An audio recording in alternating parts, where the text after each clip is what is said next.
So welcome to the first session of Writing Better Bids. My name's Sally Death. I'll introduce myself in a moment, but just to outline this session, introductions, which we're in the process of. I've got a few ground rules that we do ask people just to confirm they're okay with, so that it's a good, productive and safe space for sharing knowledge and experiences. Then I'm going to get a bit negative and look at common reasons why bids tend to get turned down, which are basically the pitfalls that we want to avoid. And after that, focus on a couple of key areas which often cause problems.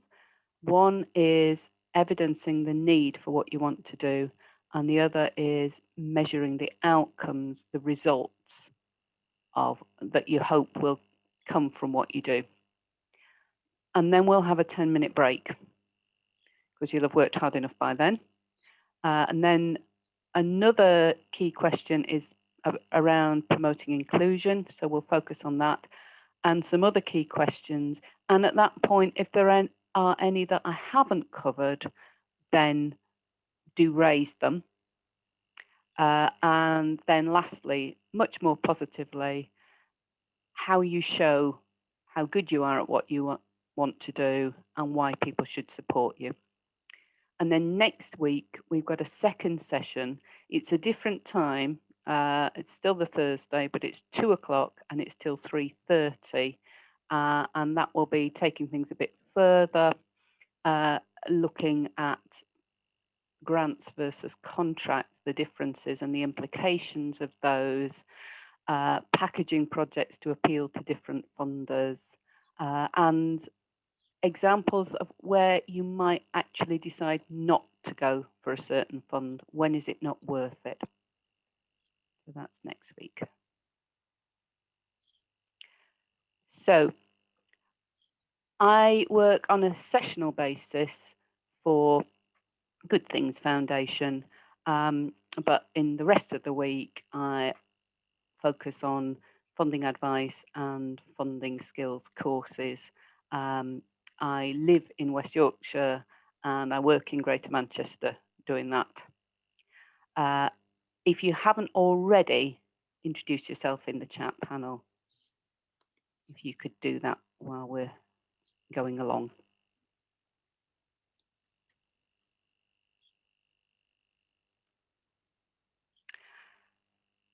And just the ground rules. I won't be lecturing you for 2 hours, I promise. I will be asking for your contributions, experiences, views, and questions. So it needs to be an environment where you're happy to contribute. One element of that is being sure that people keep anything sensitive confidential. People might want to talk about difficult issues within their organisation. We need to interact respectfully in order to do that, and welcome questions. No question is silly, all are helpful, although sometimes I may say, I'm going to come to that in a few minutes. Does anyone want to add anything? If you can put it in the chat panel if you do. And generally, because you're a large group, I will be asking you to use the chat panel more than speaking, unless anybody has an issue with that. And as we said, it's all being recorded and you will receive both the slides and the recording afterwards.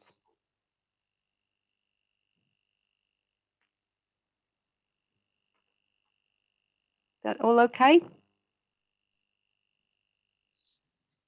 Great, thank you. Partway through, we are going to split you into 2 groups for a short task, but most of the time we're all going to be together.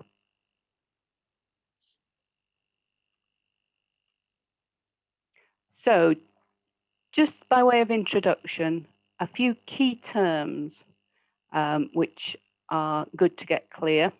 Apologies if these are already very familiar to you. I'll be talking about the applicant, and that's the organisation seeking funding. And I am just talking about organisations rather than individuals in these courses. The project is a term we'll be using a lot, and in this context, it's basically the piece of work that you're seeking funding for. Part of the problem with the terminology used in funding is that often they're very familiar English words which can get used in slightly different ways in different contexts.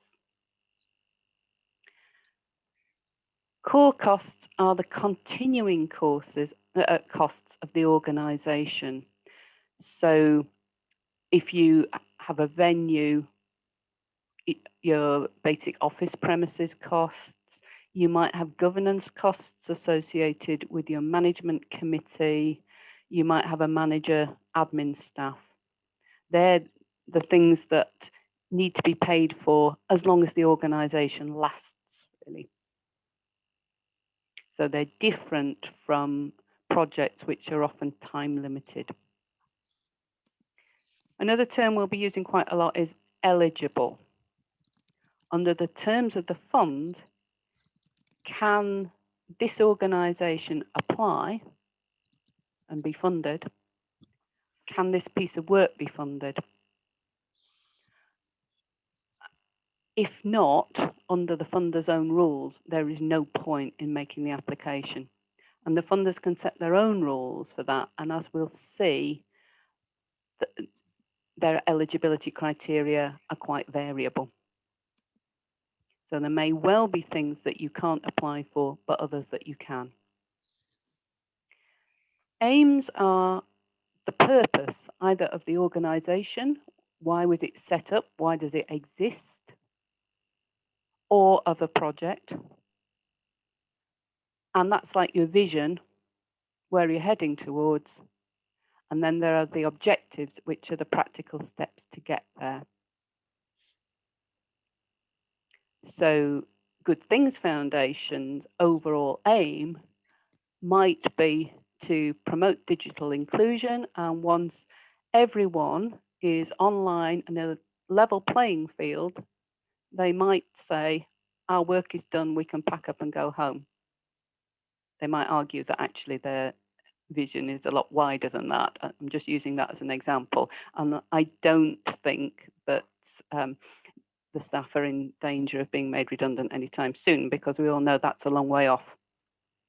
However, you wouldn't want it on your to-do list for today, would you? Because it's too broad, so you need objectives to get there.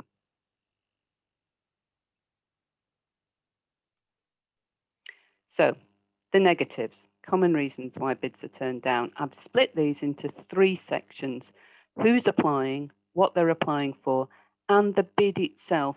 And as we'll see, actually, the bid reasons are the smallest category. It's more about making sure that you're going to the right funder for what you want to do and that you've thought it all through beforehand.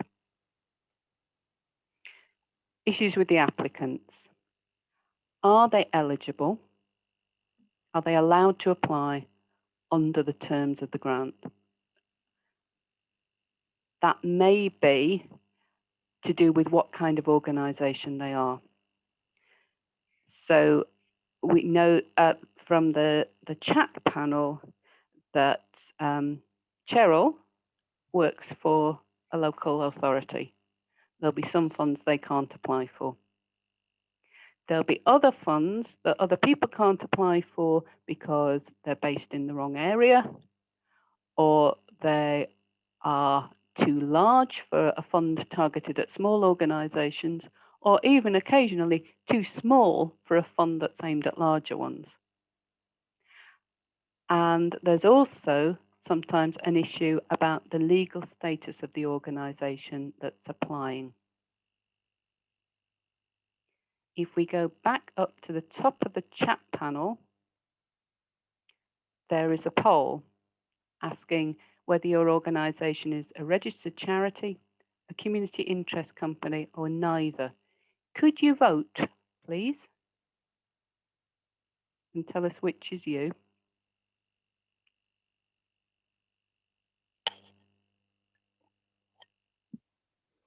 Just to confirm, it's not actually a physical poll, so you will have to type in A, B, or C. Oh, right. Thank you. Yeah.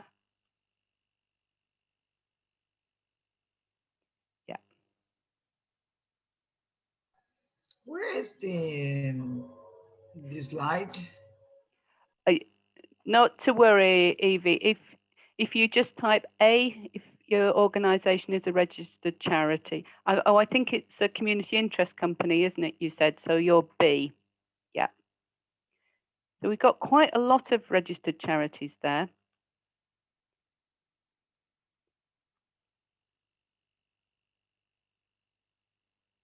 I think so far Evie is the only community interest company. Excuse me, And the number of neither. Yeah. Do you regard charitable company limited by guarantee as registered charity? If it's registered with the Charity Commission as a charitable incorporated organisation, or if it's registered as a charity and separately registered as a limited company. Well, I mean, And that's it. we're only registered with the Companies House as Right. the So no, charitable company for limited. funding purposes, I wouldn't, because that's how the funders look at things. And that's why I'm asking the question, because a number of charitable trusts will only fund registered charities. And this is where the eligibility criteria come in. So you need to check that you're putting work into applying to a fund which can fund you. Yeah, of course we'll do that. Okay, thank you. You're welcome. Thank you. So eligibility is one area. Ability to deliver. So are you competent at what you do? Do you know what you're doing? But also, can you engage the people who are intended to benefit from the project? And sometimes this is termed reach. And community-based organisations can be very good at reaching marginalised people, and that's very appealing to funders. So if you've already got a history of that engagement, you're very much based in your community, those are real strengths. Trust. Do you have the trust of the people that you're supporting? But also, can you inspire the trust of the funders that you can handle the money well and report to them? If an organisation appears to be very isolated from other organisations, no informal partnership working, not aware of what else is going on in their field, not what is sometimes termed outward facing, that's quite off-putting to funders as well. They like joined up working. And one of the areas that we'll look at next week is about partnership working and partnership bids. And then the last two, it's a bit of a balancing act, and they're both about money. If your organisation is in financial crisis, they will worry that they could give you money, but you're not viable, and the organisation will collapse, taking their money with it. But equally, if you have huge reserves in your bank account, they will question whether you need the money from them. Why can't you spend your own? So you need to be somewhere in between.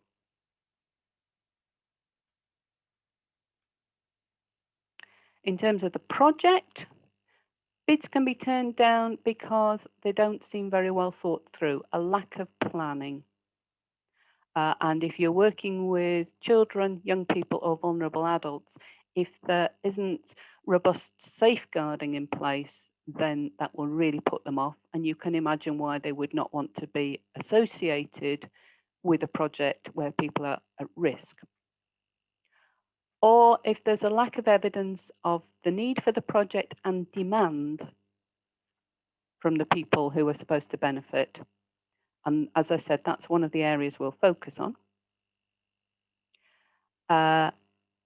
And also, if there are no obvious positive outcomes or no way of measuring whether those outcomes are being achieved. So where will it lead to? And that's the other area that we'll focus on before the break. If there's a lack of involvement, so people are not consulted, they don't have a voice, we'll look at that after the break. And inclusion. Another balancing act on the money. If it looks expensive for what it is, not good value. They have a lot of claims on their money. It needs to go as far as it can. But equally, if you are asking for far less than you will really need to deliver the project and there's no other source of money coming in, they would question whether that's realistic. So the budget needs to be accurate.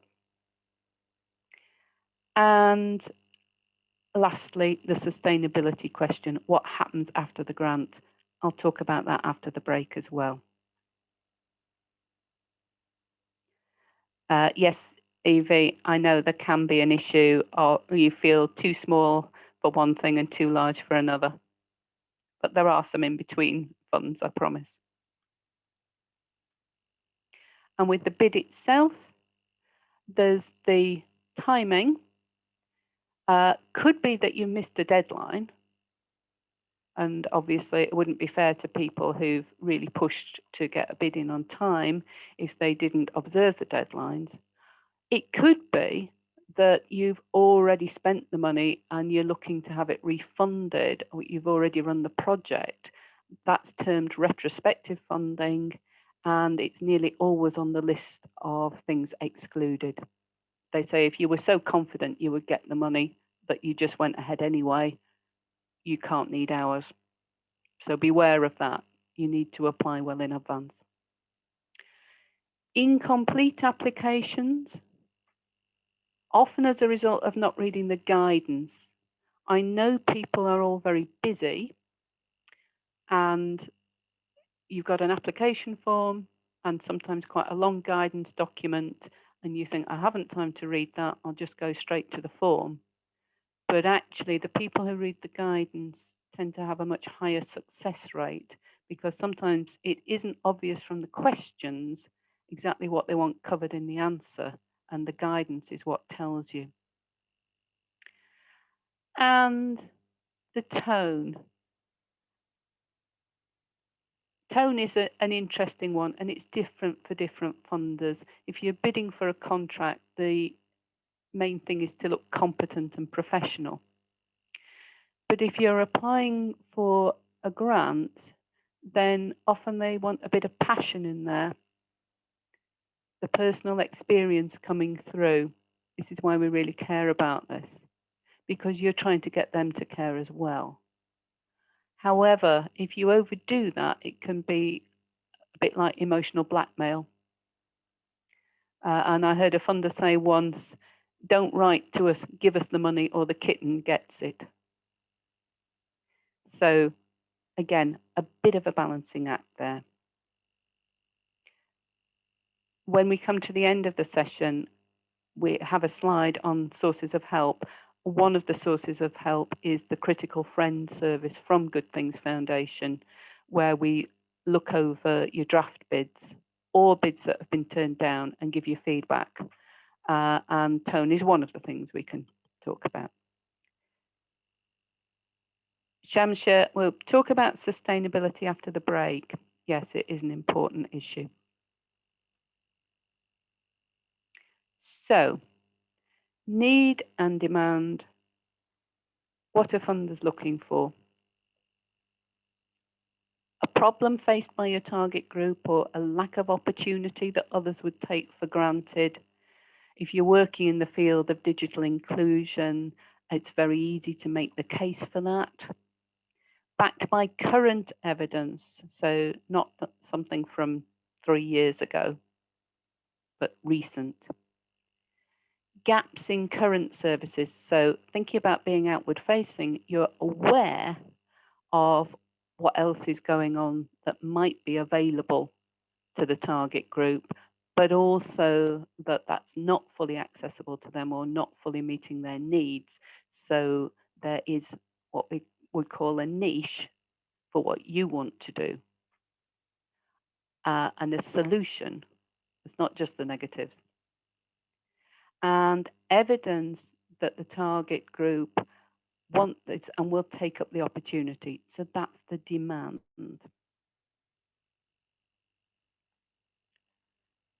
So at this point,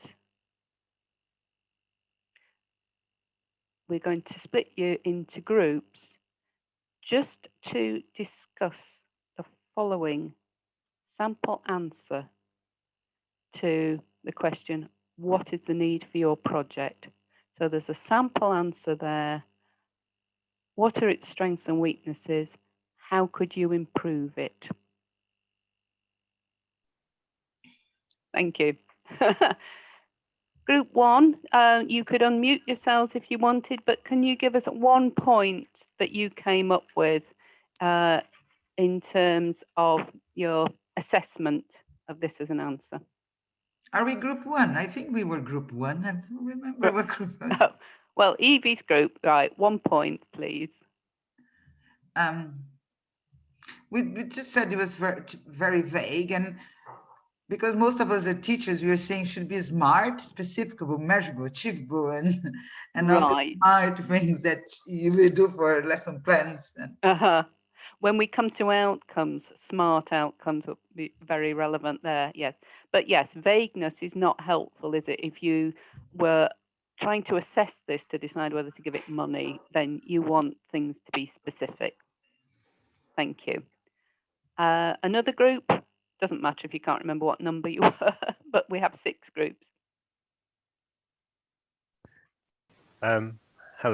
Hi. We were group 2. Great. I was with, the one of the key things was that what was the mission statement? What was the so what is the objective? What it talks about football, but is that what they're trying to achieve? Yeah. And it all talks about the practicalities of achieving football session, but is that what it's about? Yeah, is it a means to an end, as a lot of sporting activities and arts activities can be? Yeah. Thank you. Good point. Group 3, if you know who you were. Or another group if you don't. You can type if you prefer. Or 4. Right. I mean, we were talking about that even though it was quite a short appeal, it was still quite difficult to read.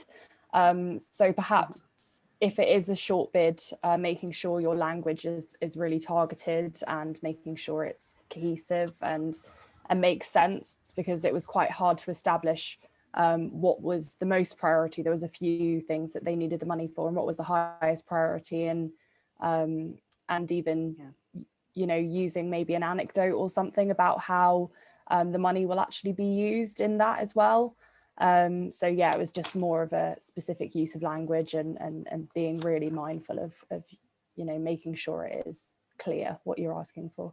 Yeah, clarity is really important, which fits in with the point that Evie made, isn't it?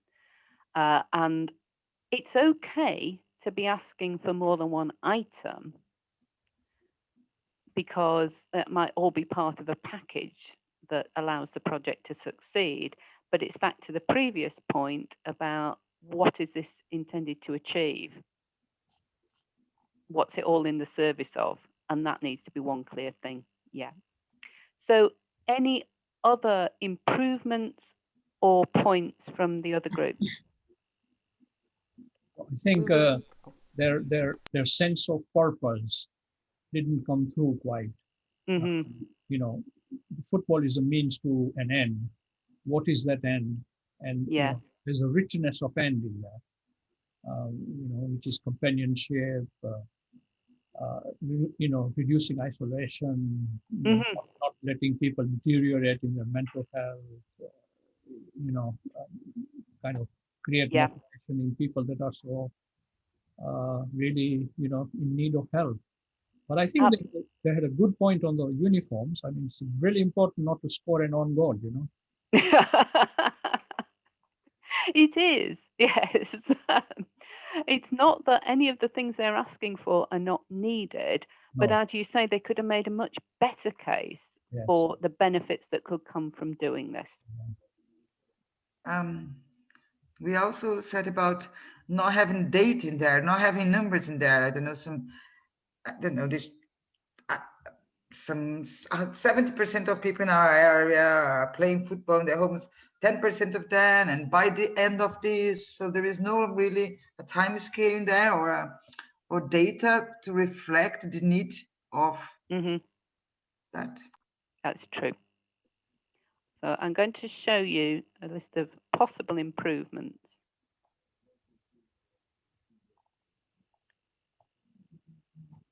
So firstly, focusing on the needs of the people rather than the organisation. Sometimes people answer this saying, well, we haven't got any money. Okay, but what do your service users need? And some of the points that Shamsha made there were on my list too. And quite a lot of my working life has been spent with homeless people, and most recently in informal learning with them. And I know that isolation was a big issue, but also was confidence. So they often desperately wanted to connect with people, but because of that history of isolation, they didn't have the confidence to walk into a group. So something to engage them was really important. Poor physical health is a big issue, often poor mental health. Oh, I've got isolation on there twice. Apologies. Always proofread your writing. And actually, sport can be a really good vehicle for addressing all of these things without people having to label themselves as having a problem. So you can make a really good case for it, but they haven't done that. You could also bring in there the fact that although there are services out there for people to play sport, often you need money to access them. Maybe it's a fee. It might be they could get a passport to leisure and access their local leisure centre, council-run leisure centre, but they might still need a pound coin for a locker and they haven't got it. Or it might be that they just find those big buildings with lots of people in too intimidating. So why is this needed as well as what already exists? Collectively among us, take it. And then. Sorry, was that Joseph? Just say that again. Sorry, no. Oh, okay. And also some evidence of demand. You know, they think it would be good for these people to do this. Do the people themselves think that? Is there any evidence that they want to play football? They might hate it. So all those things would have strengthened the bid. I'm going to show you another one, which is around English for speakers of other languages. So it's working with refugees. I think Michelle's work is relevant here, so she might have a view on this. And they're saying increasing numbers of refugees are being settled here. Most of them have either limited English skills or none, and we're struggling to meet demand, and we've got a current waiting list of 15. Without good English skills, refugees are excluded from so much in our society. So it's a gateway to so many benefits and opportunities. Is that any better?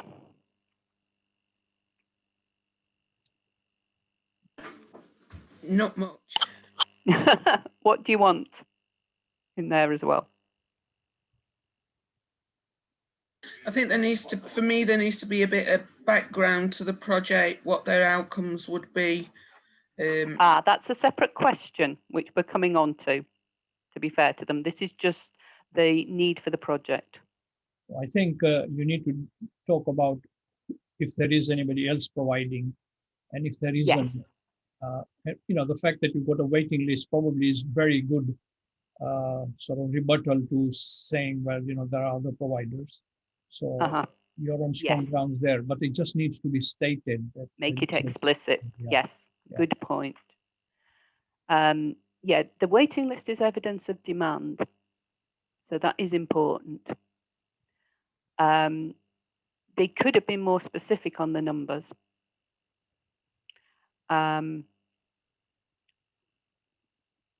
But that final sentence is very important, I would say, that it's not just about have they got the English and do they want it. It's just reminding people of why this is so key. Okay. So, what do you want to do and how do you know it's needed? Can you type that in the panel? Sorry, what do you want us to do? I want you to type in the panel what you're looking for funding for, if you can do that simply, and how you know it's needed. You mean in the chat? Yeah. So Evie's talking about statistics. Yeah, statistics are part of it. You wouldn't want it to be only statistics because you need that evidence of demand and maybe some anecdotal evidence from work you've done before. But it can be a key part of it. Speak to the target group, Julie's saying, yeah, ask them, consult them.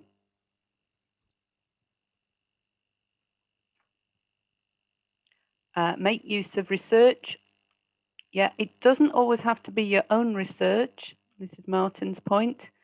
There might be already reports done by other people which support your case.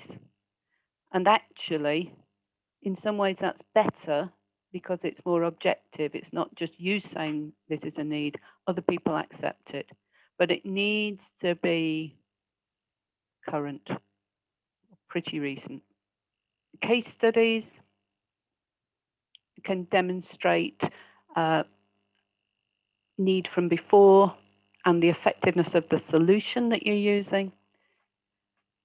Focus groups, as Tom's saying, could be a good way of consultation as well. TV shows and media correspondence. Are you thinking again about other people's research there, Tom, or something else? Yes, and also I suppose the coverage that certain things get in the media and by journalists themselves. So if it's more of not a national movement, so to speak, but you get what I mean. It's very much in the public consciousness. Yeah, it shows the extent of the concern. Yeah. I mean, you'd use that with care, wouldn't you? Because there's an awful lot of column inches around what celebrities are getting up to, and it doesn't necessarily prove anything. However, with serious issues, some of the coverage might be very relevant. And digital exclusion, particularly over the course of the pandemic, has become much more obvious to more and more people, hasn't it? Evie's saying, could you use a comparison with a previous project? Yes, you could. Links to wider agencies, Sangeeta says, which will be very good. Yeah, you might be part of a network which has also brought together learning from the members' experiences and shows the depth of the problem. Joseph talking about providing accredited IT training for unemployed people to increase their prospect of gaining employment. So the need for that might be unemployment levels within the target group. Are they higher than for other people? How many of the jobs that they might be going for require these IT skills? Well, probably most of them, and job searching itself is very reliant on IT skills these days, isn't it? And applications too, so you could talk about that. You could also talk about their baseline level of knowledge when they arrive. Yeah. Testimonials from partner organisations, Michelle, are really good. Yeah, I'm going to keep moving because we go on to outcomes and then have a break.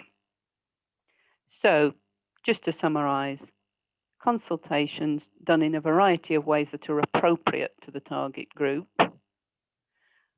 So not just written questionnaires if people's literacy in English might be limited. Statistics may be relevant there. These people are not getting the opportunities that other people take for granted. Other research or strategies, your local joint strategic needs analysis might reference the issue. You could bring that in. Pressure on existing services, it could be waiting lists. It could be that you're actually seeing everybody who wants to access your service, but you can't spend the time with them to really address the issues. So you need more staff, for instance. And evidence of what else is out there and why there's still a gap. What is your niche? Let's turn to outcomes. So we've got the starting point of the need. Where are we trying to get to? What positive results would you hope would come out of doing this work? Positive changes. And as has already been mentioned by Evie, you want them to be measurable. So quite often people talk about SMART outcomes, specific, measurable, achievable, realistic, time-bound within a certain time scale. Some of the key terms around outcomes, I've already mentioned the baseline. Where do people start from? What's their existing level of knowledge or skill or confidence that you're trying to increase? Over a longer project, you might need indicators along the way, your progress targets, indicating that you're on track. We used to call them milestones. Sometimes people ask about outputs, the level of work intended to lead to the outcomes. Less and less, I'm finding. But an example of that would be with this course, the output could be just running the sessions. It could be the number of people attending. But unless that leads to an outcome where at least some of you learn something, we haven't achieved anything. So it's the outcomes that are the really important part. And sometimes you're also asked about the impact, and that could be the longer term benefits. So thinking about Joseph's accredited IT courses, the outcomes might be that people have gained in skills and become more employable. The impact for those people could be that they actually gain employment. Or you could have the wider benefits. So thinking about Shamsha working on capacity development for organizations, they could gain in skills and knowledge as a result of the support. The wider impact would be the benefits to the people that they are working with. You don't get asked about impact so often, you're not pinned down on it as much either. So I'm going to focus more on outcomes. I'm going to show you 2 sample answers. I just want to know which you prefer. Right, here's one. This is about taster activities for IT courses in community venues. People accessing the taster activities will have more awareness of how to access mainstream training opportunities, and they'll have increased confidence, and we'll capture this through evaluations and before and after questionnaires. We estimate at least half of them will take up mainstream training and mentoring opportunities, and we'll measure that through representation of the relevant postcodes on the courses. So they've got underrepresented postcodes at the moment. That will be another way of evidencing need, of course. The outcomes for those who do access the mainstream training will be key to their well-being in terms of their self-esteem, their skills, their employability, their access to services and democratic representation, and to forming and maintaining connections with others, reducing isolation. So that's sample answer 1. Here's sample answer 2. We want to run informal courses to get people online who are isolated and don't have computer skills. People will be less lonely and able to do all sorts of things online. So we had A and B. Do you prefer A or B in the chat panel? Right, lots of A's coming up. Just because it's longer? What if you are greedy and you prefer both? You want both? Well, you could combine the two. They're very much around the same kind of issue, aren't they? The issue with B is that it doesn't meet the SMART target issue, does it? People will be less lonely. How will you know? You can measure reduced isolation, but they haven't put that in. They'll be able to do all sorts of things online, in theory. How will you know that? And will you know whether they're actually accessing things? I mean, it would be relatively easy to capture that, wouldn't it? How much online activity do they have? What are their skills levels at the start? And then what are they at the end? I won't ask you all to do this now, but anybody concerned about how they could capture their outcomes or what outcomes they're working towards? I will ask you to be open about that.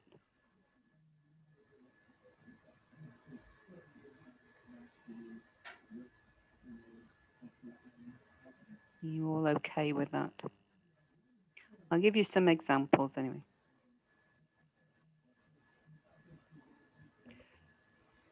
So the kind of positive changes you're looking for could be around all these things: increased confidence, improved well-being, or reduced isolation, increased access to something or involvement levels, new skills, enhanced employability. And those are broad headlines. You want to be as specific as you can, but those are the kind of categories. And these are some ways that you can capture them. So some of it will be feedback, particularly around confidence. If people don't feel more confident, then they probably aren't. They're the experts on that, aren't they? But you might also observe very small changes in them that they haven't actually articulated. So you might be working with people who just couldn't make eye contact with you at the beginning and then are actually starting conversations by the end, and you could record that. You wouldn't want all your evidence to come from your own observations. You might be a bit biased, but it can be part of the mix. And another good one is witness statements from third parties. So that could be friends and family members, but it could also be other organisations, especially if they refer to you and you to them. They might confirm a change that they've seen in somebody. Michelle mentioned earlier about the value of testimonials from those partner organisations as part of your evidence of need. They can also come in at this stage as evidence of achievements. Dropping address size is only relevant if you're working on physical health, and there might be some people who are actually underweight, but things like that and WeFit scores when you're working on physical fitness are very easy to log. Qualifications achieved, back to Joseph's accredited IT courses, you're laughing, very easy to track. But you might be doing something around a community resource and cohesion, in which case it's not so much about those numbers, is it? It might be increased interaction between people who might not otherwise have met. You will need some feedback from them to confirm that. Any questions on that before we have a 10-minute break?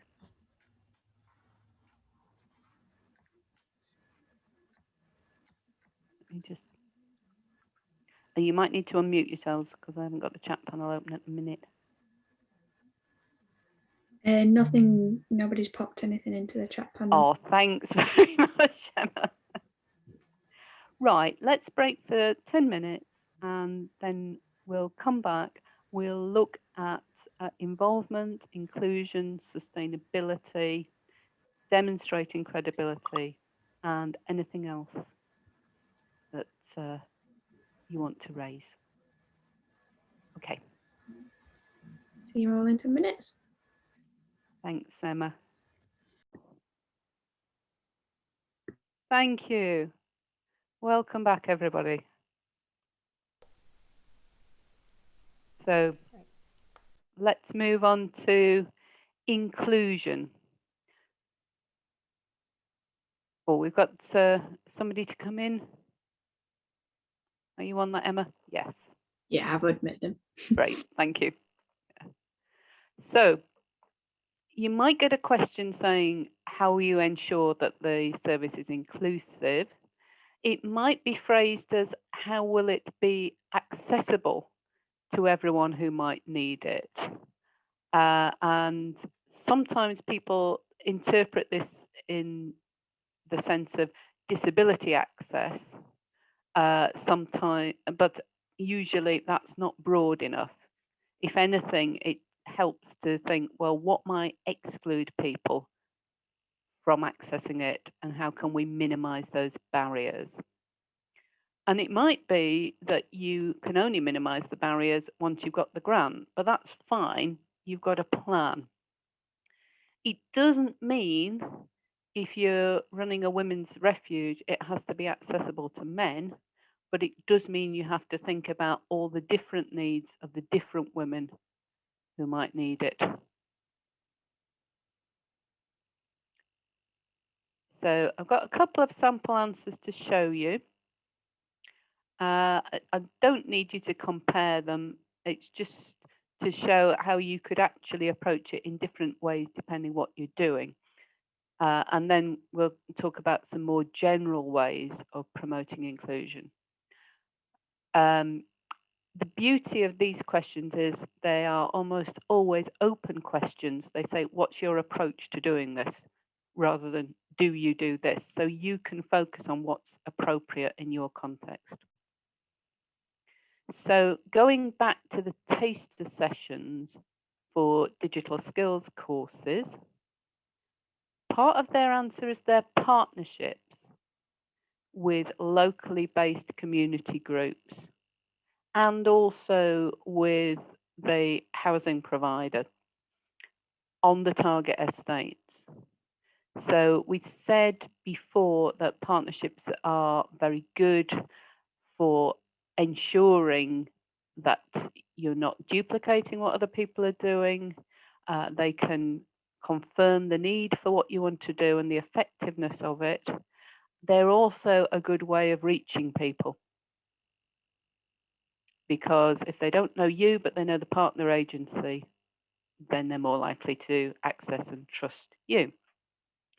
So that will help them to build trust and recruit the people who need it the most. And then they'll use a range of media, print media, social media to promote it. The venues they're going to use are going to be ones that the target group are already familiar with and convenient for them, and they have full disability access. I was saying it's wider than disability access, but obviously that is still relevant. And they have a number of ways of catering to people with specific disabilities, ensuring that religion and culture are not barriers to taking part, particularly in relation to food. They've got a creche arranged So people with caring responsibilities can access the courses, and an active anti-bullying policy, and an emphasis on the importance of a welcoming, inclusive environment, because that atmosphere is as important as all the practical things, isn't it? Do people feel safe and welcome? And this is the one with the English classes for refugees. They advertise in a range of languages. Obviously, that's very important if people don't already have the English. Some of their volunteers are bilingual.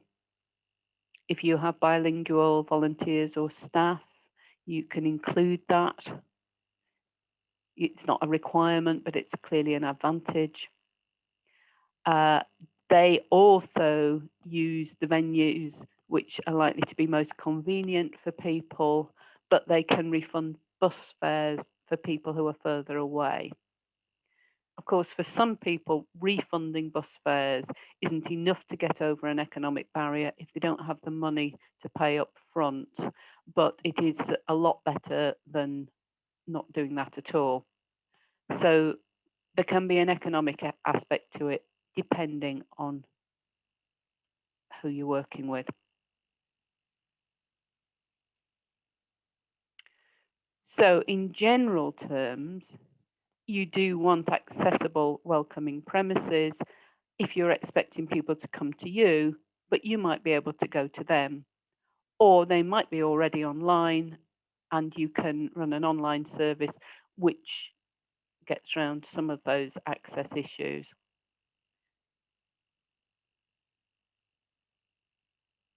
An accessible venue which is on public transport routes and has parking may feel like an impossible ask. Certainly in some northern cities, it's very difficult to find something that ticks all those boxes. So just think about how can we make things as accessible as possible, and some outreach or a choice of venues for people if you can do it, or the choice of something face-to-face and online would be ideal. Think about the opening times. If you are targeting people in paid work, can you offer anything outside office hours? It's not a requirement, but if you can, it's a plus and it's worth shouting about because it shows that you've thought about people's needs and tried to make the service accessible. Cost is a decision for every organisation. It depends on what you're doing and who with. There are arguments for making a small charge for a service so that people feel like customers rather than they're receiving charity, and that it's a more equal relationship. And also, of course, it generates some income for you, which you can then apply wherever it's needed. In accountancy terms, it's termed unrestricted income, and it's very useful. However, that could be a real barrier to some people. It might be that a sliding scale of charges is possible, but it might be that it just isn't realistic to make a charge at all. It will put off too many people. And so you've decided not to do that. So it's just being clear about what your policy is. And if you have a policy of not charging or of a sliding scale based on ability to pay, that is part of your inclusion strategy. So you can mention that. These are all positive things that you can talk about. You don't have to provide food, but as we all know, it's a very good way of engaging people. If you do, can you cater to people's different dietary needs? They might be religious, cultural, or physical needs. Because if you can't, then it becomes exclusive. Do you challenge bullying and oppressive behaviour? If you're working with young people, do you have positive images of girls and boys around the world, around the walls? Do people feel it's for them? I've mentioned languages before. If people are bilingual or can sign, for instance, that is a real plus. It's not a requirement. It's not a requirement to help people with childcare or other caring responsibilities. But if you do, shout about it. I know a number of you are working in libraries, and we did a session for library staff in the West Midlands a couple of years ago. And I mentioned in passing that I'd met a group which accommodated homeless people, and they accepted people with their dogs, which is unusual because once you get a number of dogs in the building, it's quite hard to manage. So quite a lot of projects don't, but then that can be a barrier to people accessing that accommodation because they don't want to be parted from their dogs. It was quite a big issue during the pandemic and the Everyone In campaign, where people were accommodated in hotels which didn't always want to take the dogs. So I'd said to this organisation, you should shout about that if you do that. And I mentioned it to the librarians as something that wasn't relevant to them, but just illustrated the issue. And they started saying, oh yeah, we do let dogs in, not just assistance dogs, but other people, particularly homeless people with their dogs, because they don't want to tie them up outside and we don't want to turn them away.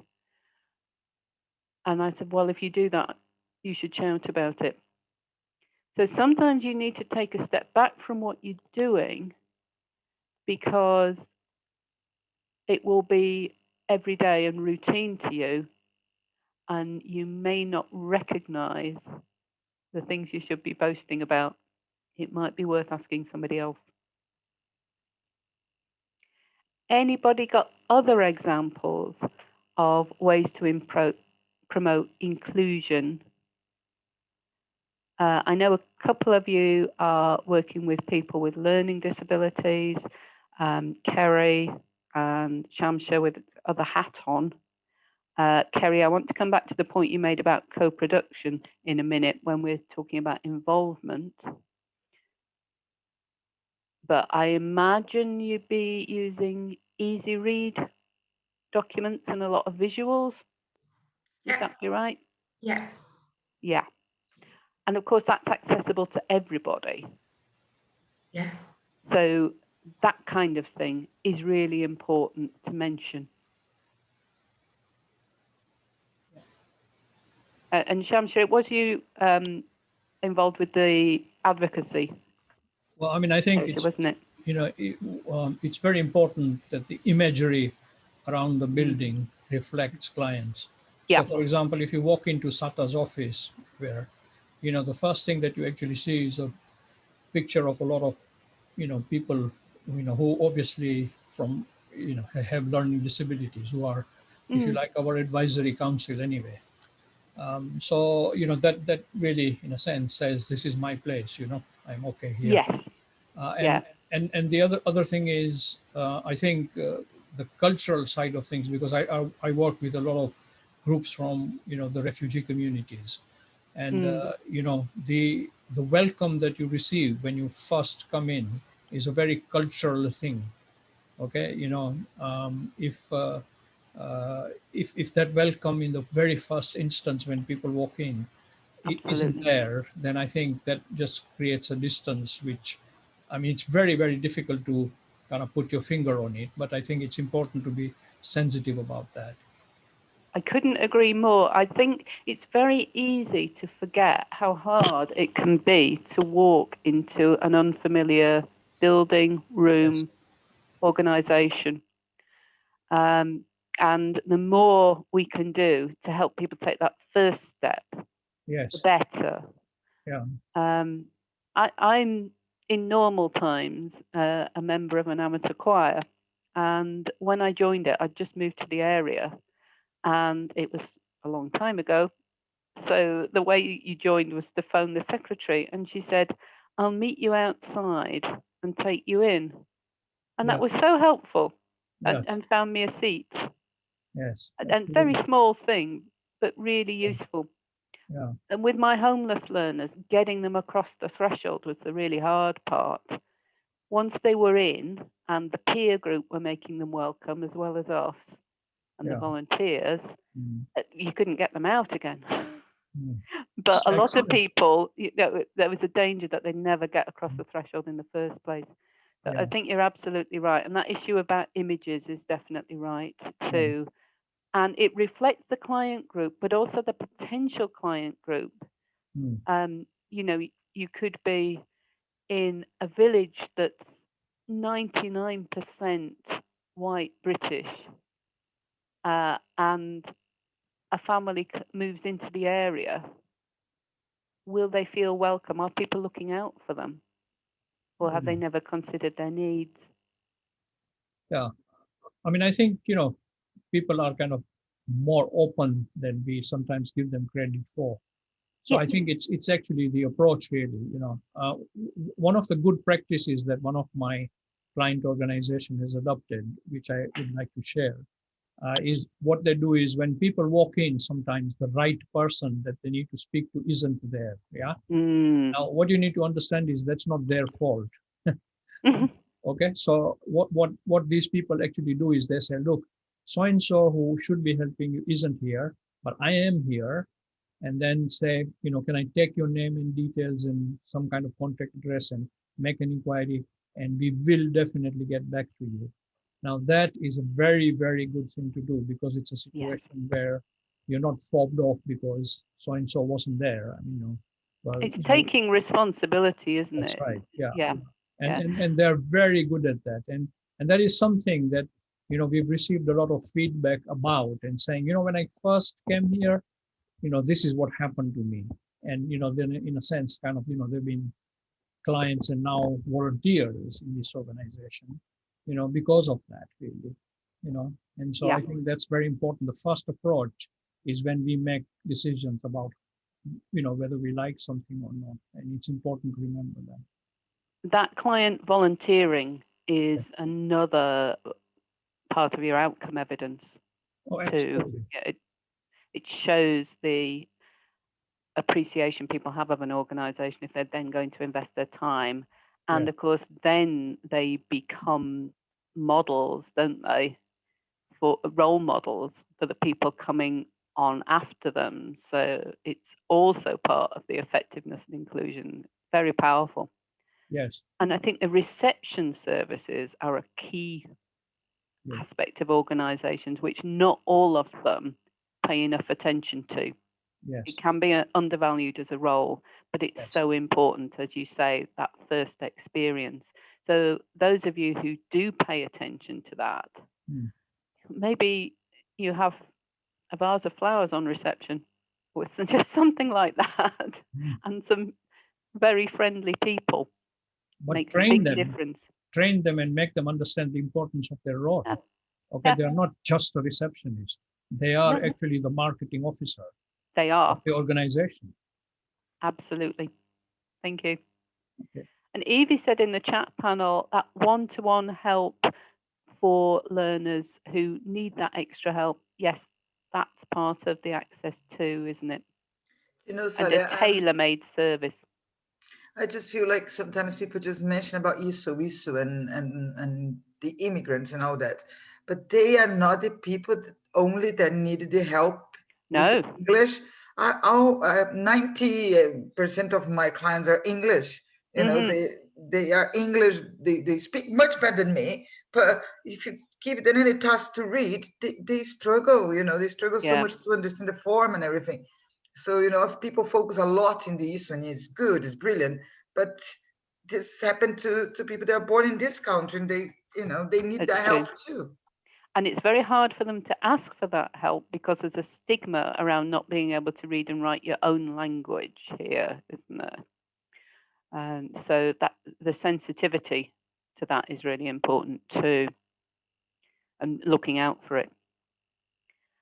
And Michelle, is taking me nicely onto my next slide about the participation group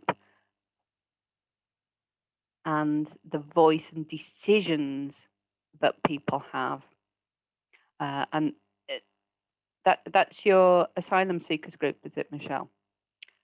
Sorry, yeah, it's a mixed group of clients that all bring different experiences and different qualifications and things like that. There's about 20 in the group, and they plan and deliver activities and put a rationale together for why we should fund different things. Brilliant. Thank you. And it ties in nicely with what Kerry was saying earlier and what I want to focus on now, which is that involvement of service users, looking at them as equal partners rather than people who should just be grateful for whatever you give them.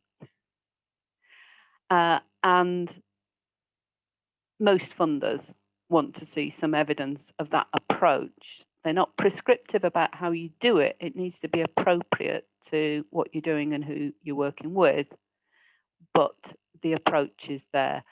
Sometimes it's termed co-production. You're working together to produce something. There's lots of different ways that people can have a voice. Some of it is around consulting them in appropriate formats, two-way communication, not just informing them. Some of it might be around them actually having input at governance level. They might be sitting on your management committee. That might not be appropriate in all circumstances.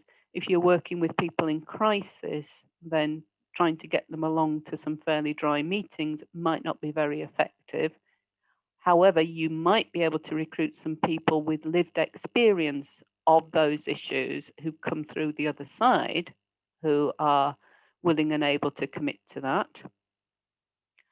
But you can also have ways for people to feed into the governance level of an organisation without becoming full trustees or directors.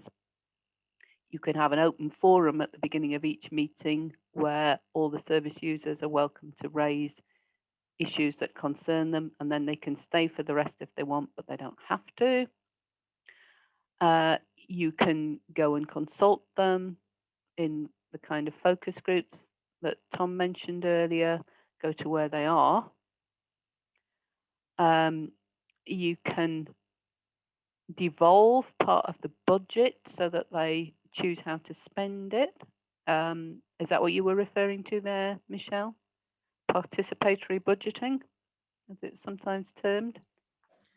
Yeah, so we have a pot of money that's for social activities and events and things. So they basically decide what we do. Yeah. So trips to the beach, zoo. They've done some peer online activities over the last year, which we funded. Yeah, brilliant. And once you start doing it, you think, why did we ever do it any other way?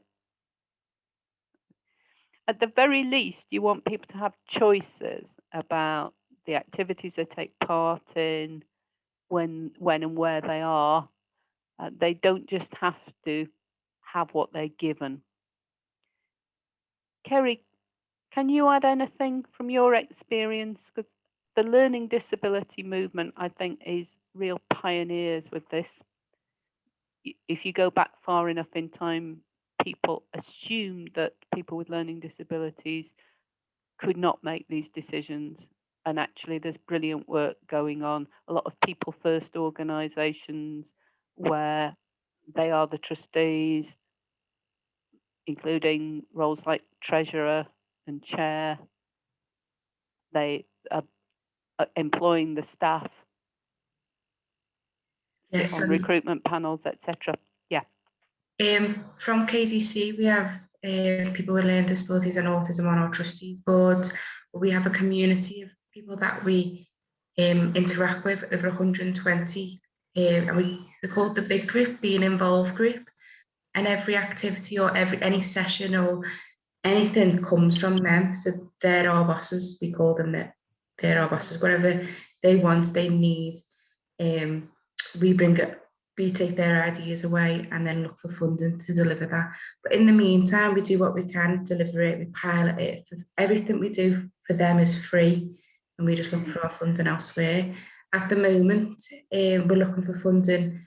We deliver free community education, and one of the groups of the big group has said that they want to do a gardening project that's completely come out of a maths session, which is strange.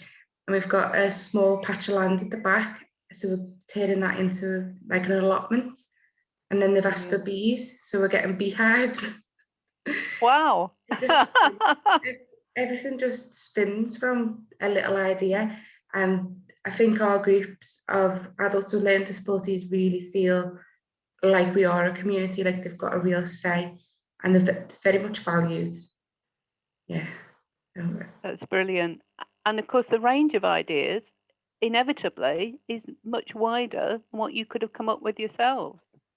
Most definitely. When I started in 2017, I was delivering employability skills, and it was 2 sessions that we'd done around maths and English, and the groups just ate it up. And the main thing that we got fed back from it was, we've been in day services or something similar for years, and nobody's invested in us, in our education. We've left school and we've been put in a day service, and they were so grateful that I was there delivering. So then we came away and we got some more funding for maths and English, and then we got money management, and then over lockdown we had to change the way of the things we were delivering, because it was over the internet and over Zoom. So we with Good Things Foundation, we got some tablets to reduce the digital exclusion. And then we were doing more fun activities. So we were doing bingo and quizzes, and we've done a little bit of kitchen science, think science experiments, and like sunflower experiments. And now we've got a chemistry activities going on every week. So wow. It's so vast, but they just love it. The groups love it. Excellent. I think personally, I went to school, college, university, got a job. But for somebody with a learning disability, especially our groups of people, they do feel like they've been pushed in a corner into a day service and forgotten about, because they've got a learning disability. They can't get a job, and they can't do this and they can't do that, and that's not the case. No, not at all. Sorry, went on a bit there. That's really inspirational. Thank you. Now, I'm just going to leave that topic and move on to sustainability, which we used to call exit strategies, because it was exiting from the funding. In the S word is really the question about when our funding finishes, which might be in a year's time, 3 years' time, even 5 years' time, what will it leave behind in terms of sustainable benefits, or how will you sustain the activity beyond that if it's going to be needed longer term? This is a hard question to answer. I think it's a fair one to ask for funding of any scale and any length of time. My personal view of the record is it's not a fair question to ask for about a small grant of £500. The funder is not actually buying a long-term benefit for that. But once you get into your 3-year project, it's important for your service users that you do look ahead, and at the end of 3 years, the whole thing doesn't fall off a cliff with people unprepared for that. But basically, there are 3 categories of answer here. One is that you're creating something self-sustaining, so it is time limited. It might be you're creating a community garden and it's relatively easy to keep it maintained, so it doesn't need a lot of subsidy in the longer term, but it does at the beginning. That's a fairly easy answer. Or you might be setting up a peer network. It needs staff input in the early days, but you are confident that you can build it up to the point where you can withdraw and people will carry on supporting each other with no need for a lot of financial input. That's one kind of answer. But it might be that you're actually meeting acute needs and more people are coming along all the time. So you can't see an end point. It is going to need money in the longer term. The second possible answer is it will generate income, or you can cross-subsidize it with something else that generates income. So you need grant funding in the early years, but that will reduce as the generated income comes on stream. In theory, a community cafe could work like that, although you need to sell an awful lot of cups of tea if you're actually going to run it with paid staff, as I'm sure you know. And in a low-income area, actually charging the realistic cost might not be a possibility. So again, this isn't an answer for everybody. Where it is an answer for you, it becomes a stronger case if you apply for tapering funding and say we need 100% of the cost in the first year, but we could go down to 60% in year 2 and 40% in year 3 as the generated income comes on stream with a cash flow forecast. And that would demonstrate your confidence that you really will be able to make this self-financing later on. But where neither of those things applies, which is probably the majority of cases, you're actually going to be looking for further grant aid, preferably to a different funder, because if this funder thinks they're going to be tied up with you forever, it can deter them. Some funders are very good about repeat funding, but they're in a minority, and even the ones that do wouldn't want to commit to it at the outset. They want to see how you get on. So what you'd be saying then is, over the 3 years, we will build a case for further subsidy. We will make contacts with the mainstream funders. If you've had any interest from other funders for the longer term, then you could quote that. That would strengthen the answer. It's almost like you're treating the 3 years now as a pilot scheme for later.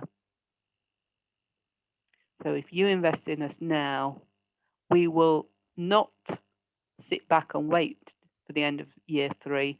We will be using that time to build up a case to attract investment from these other sources.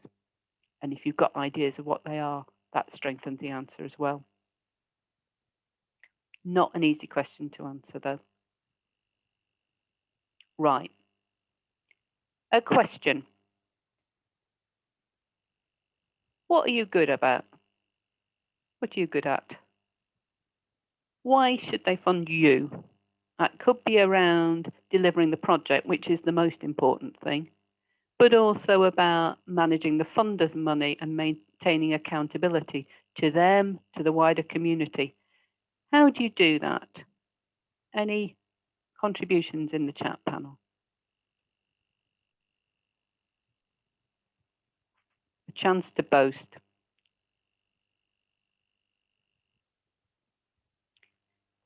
Absolutely, Tom, your success stories. You achieved your previous targets and you may even have exceeded them. Yep, they'll like to see that.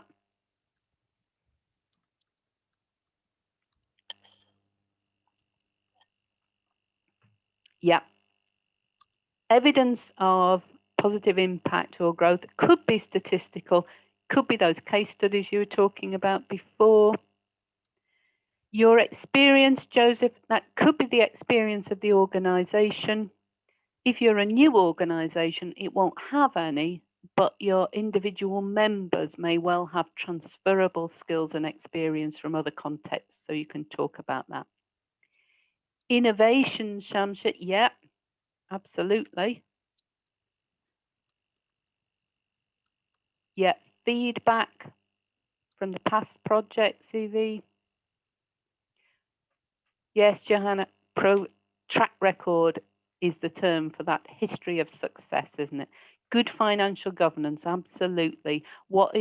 Policies and procedures do you have in place? And successful partnership working, yeah, always a good one. And remember, the partnerships don't have to be formal. It could be just informal joint working, and it always comes across very well.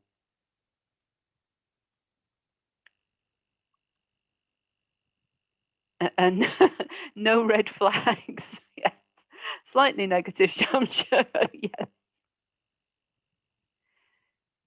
And remember that issue about closeness to the target group. So you've got good reach if you are based in your local community, if your trustees or directors are drawn from that community, and maybe your staff, and that listening to the community, as Kerry says. Yeah, the beehives are a great example, a shorthand for that. The other one I had on there was quality assurance. If you've got a quality mark, then that's a good shorthand for all your policies, procedures, and practice. If you haven't, then you have to go into it in detail, and it takes you longer to evidence that you meet certain quality standards. Yeah, that lived experience among the board members, Shansha, it's gold. Not everybody has that. If you do, shout about it. Are there any other questions that we haven't covered? Bearing in mind, next time we'll be talking about partnership working, bids versus contracts, packaging projects to appeal to funders, and deciding when to walk away.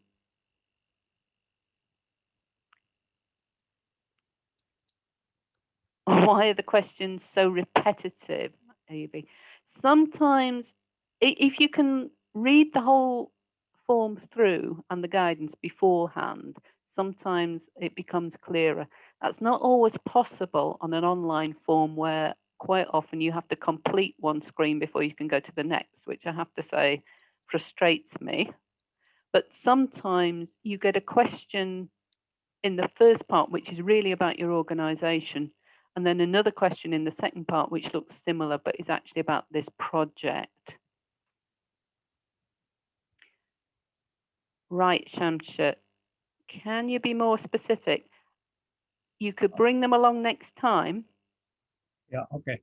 Yeah, and anybody, it's 7 minutes to 12. So if you can't think of them now, bring them next time, but just tell me at the beginning of the session so that I know how much time to leave at the end to cover it. Yes, so Evie, they shouldn't be repeating themselves within a form in exactly the same way. There's usually a difference of emphasis. Examples of successful bids. Doesn't mean that if you put in exactly the same thing, even to the same funder, it would work for you. That's the thing. But we'll give that some thought. So, next steps. What do you need? Evidence you can deliver, preferably a good track record if you've got any history of doing this already. Note down your partnerships and ways of joint working. Make sure your policies and procedures are regularly reviewed and up to date. Evidence of the need for what you want to do. Ways to capture the outcomes.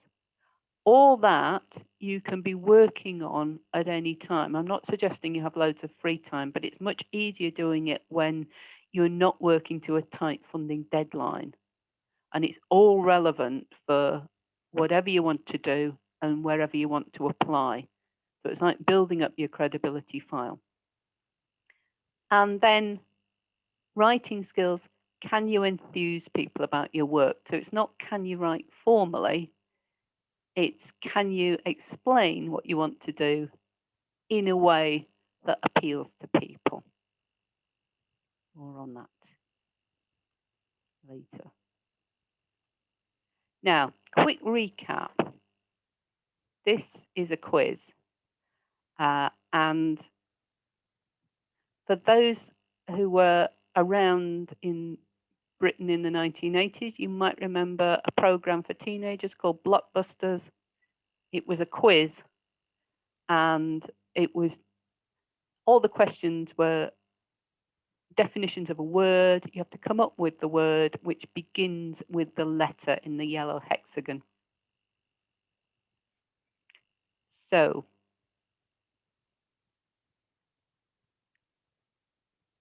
A, another term for inclusion that begins with A.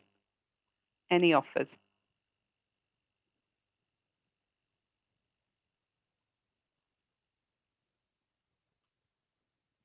Accessibility. Yeah. Okay. E, criteria for who can apply or what they can apply for.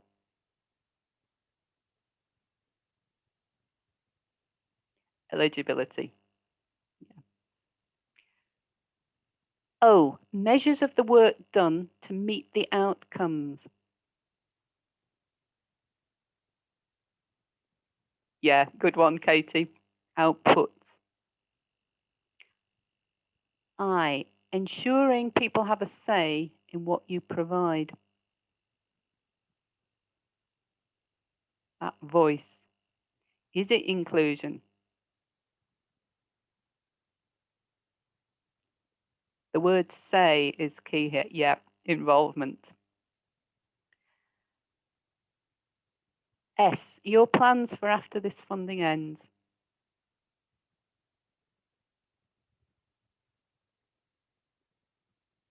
Yeah. Oh, the spelling in the chat panel blows me away. No spell check in the chat panel.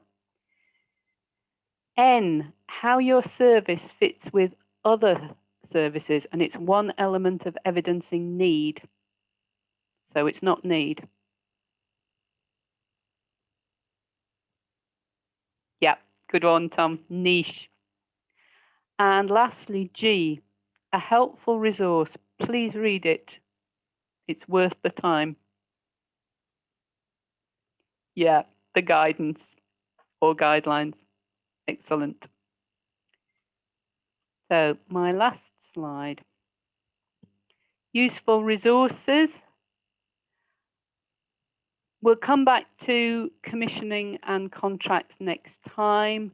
But if you are looking to bid for a public sector contract, you will need to register on your regional portal.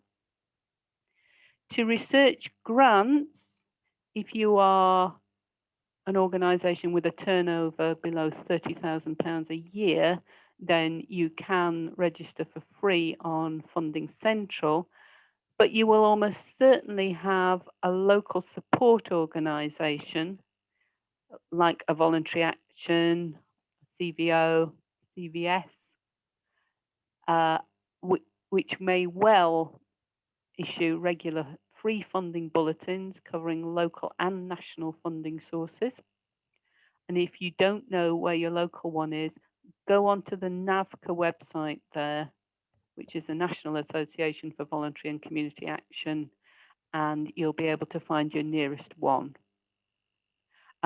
They may also be able to provide other forms of support and training. Very useful people to know. If you want feedback on a bid, then we can do that through the Critical Friends service. You need to contact Good Things Foundation to access that. It's free. And then, as I said, we have the next session next Thursday, 2 till 3:30, bit shorter. It's 12 o'clock. Thank you all very much for your input. Great contributions there. Thank you very much, Emma. That's great. There's the Good Things Foundation contact.